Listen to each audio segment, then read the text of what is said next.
Bab 91, Anda bukan murid saya. Tak lama kemudian, suara dari pertarungan satu sisi bisa terdengar dari belakang gunung. Bagaimanapun, Duan Musheng sudah mampu menekan Ming Xiyin sebelum dia memiliki tombak tuan. Sekarang dia memiliki tombak tuan, tidak ada pertanyaan tentang hasil pertarungan. Sementara itu, Luyo hendak mempelajari tulisan surgawi lagi ketika Yuan Er kecil berlari ke aula besar. Tuan, Jiang Aijian telah mengirim surat. Membacanya. Yuan Er kecil mengambil surat dari sakunya dan membacakan dengan lantang. Itu niat istana untuk melemahkan ksatria hitam. Tidak perlu takut akan pembalasan dari istana, senior tua. Luyo merasa curiga. Kaisar memiliki komando langsung atas pasukan khusus. Mengapa dia ingin melemahkan mereka? Yuan Er kecil melanjutkan membaca, Anda ingin menyelidiki kebenaran di balik insiden Desa Naga Ikan, tapi saya minta maaf untuk mengatakan bahwa saya, yang tahu segalanya, tidak tahu apa-apa tentang ini juga. Namun, Kaisar adalah tentu bukan dalang. Dia mengertakkan gigi saat membaca surat itu. Konon Desa Naga Ikan ukur surga sungai menyimpan banyak rahasia. Petugas masih terlihat berpatroli di daerah itu sesekali. Ini adalah arsip rahasia, dan tidak bisa diakses. Ngomong-ngomong, saya melemparkan dua informasi secara gratis. 1. Si pedang aneh, Chen Wenjie, telah dibunuh oleh Yu Shangrong. Bukankah sudah kubilang dia akan segera mati karena bersikap ambigu dengan pendiriannya? Kedua, Ren Buping, Master of Yin Temple, telah keluar dari kultivasi yang terisolasi. Dia telah pergi ke Green Jade Altar untuk bertemu dengan sekte benar. Juga, tolong jangan lupakan pedang yang kamu janjikan padaku. Hahaha. Luyo hanya tertarik pada Desa Naga Ikan untuk saat ini. Dia tidak peduli dengan hal lain.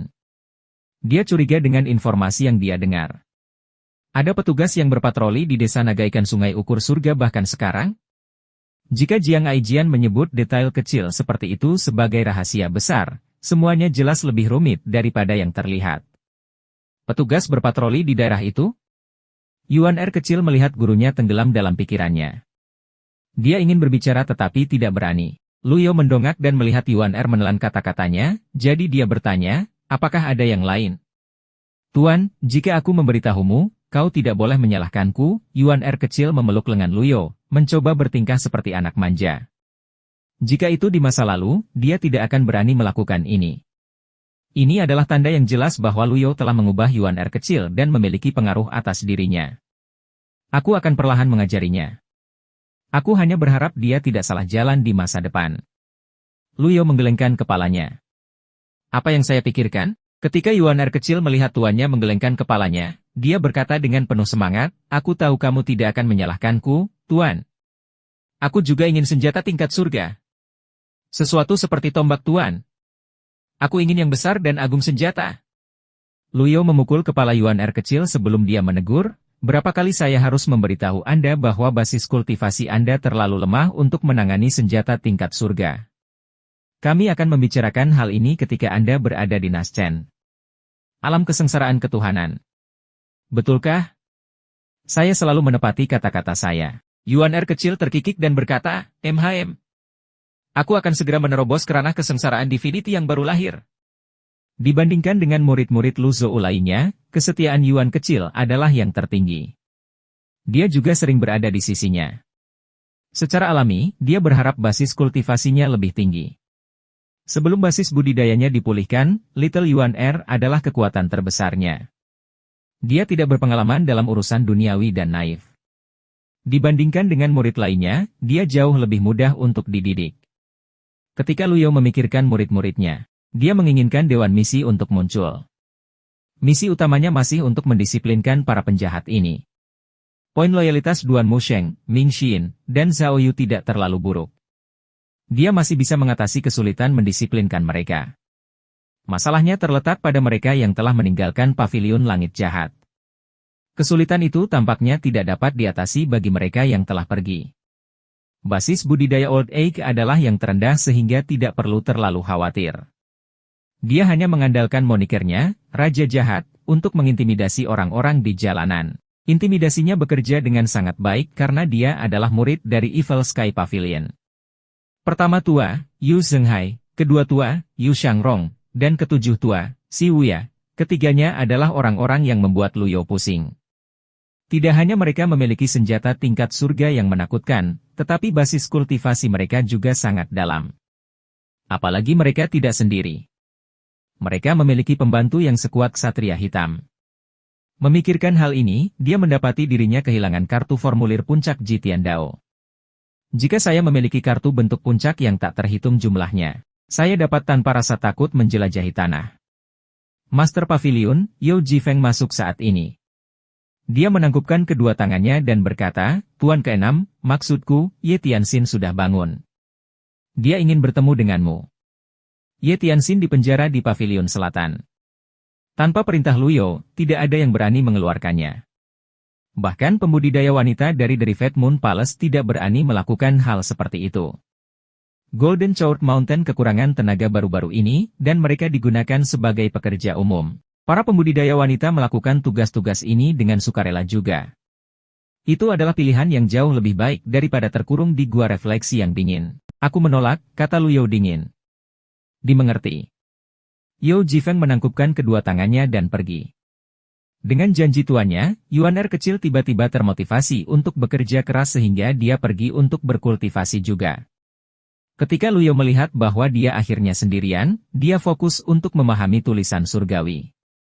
Hampir senja ketika Yao Jifeng masuk ke aula besar lagi. Tuan Pavilion, Ye Tianxin berkata bahwa dia akan terus berlutut sampai Anda datang dan melihatnya. Dia berlutut di pintu keluar Pavilion Selatan. Kalau begitu biarkan dia berlutut, dimengerti. Yao Jifeng pergi. Luyo tidak tinggal di aula besar. Dia pergi ke ruang tersembunyi dan terus fokus belajar. Buang pikiran Anda yang mengganggu. Kosongkan hati dan pikiran Anda. Saat pagi tiba, Luyo akhirnya berhenti belajar. Dia merasa segar. Kesegaran yang dia alami jauh lebih baik daripada istirahat malam yang nyenyak. Dia berdiri dan menggerakkan anggota tubuhnya, tetapi semuanya tampak normal. Mungkin kekuatan luar biasa telah berpengaruh, tetapi saya belum menemukannya. Bagaimanapun, ini menjadi semakin jelas bahwa memahami tulisan surgawi benar-benar bermanfaat bagi saya. Pada saat ini, suara lembut terdengar dari sisi lain pintu. Master Pavilion. Apa masalahnya? Luyo menanggapi saat dia mengklik tombol untuk membuka pintu ruang tersembunyi. Ye Tianxin telah berlutut sepanjang malam. Luyo melambaikan tangannya dan berkata, biarkan dia. Tidak perlu melaporkan ini padaku. Dimengerti. Yao Jifeng pergi lagi. Ding. Menghukum murid jahat, Ye Tianxin. Dihadiahi 100 poin prestasi. Luyo memperhatikan bahwa pemberitahuan sistem menggunakan kata, menghukum, dan bukan, disiplin. Meskipun poin kebencian telah lenyap, poin loyalitas tidak memuaskan. Jika dia tidak teliti dalam memberikan hukuman, dia tidak akan cocok untuk menyandang gelar Patriarch of Evil Sky Pavilion. Ketika Luyo akhirnya memasuki aula besar, Ming Xiyin sudah ada di sana. Dia melihat wajah Ming Xiyin bengkak dan lebam. Dia memutuskan terlalu merepotkan untuk bertanya pada Ming Xiyin apa yang terjadi sehingga dia hanya bertanya, bagaimana proses interogasinya. Ming Xiyin membungkuk dan berkata, Fan Xiwen benar-benar keras kepala. Jika saya tidak mengingat kata-kata Anda, Tuan, saya akan menyiksa. Ksatria Hitam juga ahli dalam penyiksaan. Diharapkan kita tidak bisa mendapatkan apapun darinya dengan menginterogasinya. Luyo tidak terkejut dengan hasilnya. Haruskah kita membunuhnya begitu saja? Lagi pula dia tidak berguna bagi kita hidup-hidup, kata Ming Xiyin. Luyo melambaikan tangannya dan berkata, masih ada gunanya dia. Ahli ranah kesengsaraan ketuhanan baru lahir 8 daun pasti akan memberinya banyak poin pahala. Namun, jika dia harus memilih antara mencari tahu tentang dalang insiden dan rahasia di balik desa naga ikan, Luyo merasa bahwa yang terakhir jauh lebih berharga. Ming Xiyin. Ya Tuan. Dengan ini saya memerintahkan Anda untuk menyelidiki desa ikan naga di Sungai Ukur Surga. Ingat, jangan bertindak gegabah, kata Luyo dengan tegas. Dibandingkan sebelumnya, Ming Xi tidak terlalu senang. Dia hanya menjawab dengan hormat, ya, Tuan.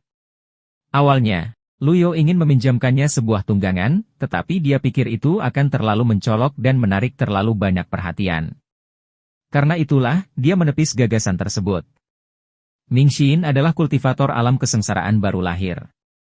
8 jam yang dia butuhkan untuk mencapai desa Naga Ikan dari Gunung Pengadilan Emas dengan terbang. Karena desa Naga Ikan dijaga ketat, bagaimana Ye Tianxin menyelidiki masalah ini ketika dia meninggalkan Gunung Pengadilan Emas saat itu? Aku harus bertanya pada bajingan itu tentang ini. Luyo menggelengkan kepalanya. Dia menuruni tangga dan pergi ke pavilion selatan. Ketika dia tiba, dia melihat Ye Tianxin berlutut di tanah dari jauh, terlihat sangat lemah. Ye Tianxin membuka matanya. Ketika dia melihat Luyo, kekuatan sepertinya melonjak di sekujur tubuhnya. Dia menyesuaikan postur tubuhnya dan menyapanya, Master. Luyo meliriknya dengan acuh tak acuh sebelum menggelengkan kepalanya. Kamu bukan muridku.